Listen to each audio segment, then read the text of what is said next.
ચોમાસાનો 1 મહિનો થવા છતાં પણ હજી વરસાદની ઘટ છે।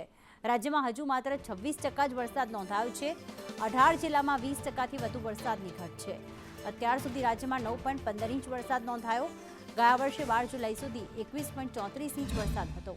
કચ્છમાં સિઝનનો માત્ર 35% વરસાદ વરસ્યો છે। દાહોદ જિલ્લામાં 56% વરસાદની ઘટ છે, તો આણંદમાં 52 અને અરવલ્લીમાં 48% વરસાદની ઘટ છે। મહીસાગર જિલ્લામાં 47% વરસાદની ઘટ છે। ડાંગ જિલ્લામાં 46%, કચ્છમાં 6.66 ઇંચ વરસાદ નોંધાયો છે। ઉત્તર ગુજરાતમાં 5.20 ઇંચ વરસાદ નોંધાયો। પૂર્વ મધ્ય ગુજરાતમાં 5.41 ઇંચ વરસાદ નોંધાયો છે। સૌરાષ્ટ્રમાં 10.54 ઇંચ વરસાદ નોંધાયો, તો દક્ષિણ ગુજરાતમાં 16.63 ઇંચ વરસાદ નોંધાયો છે।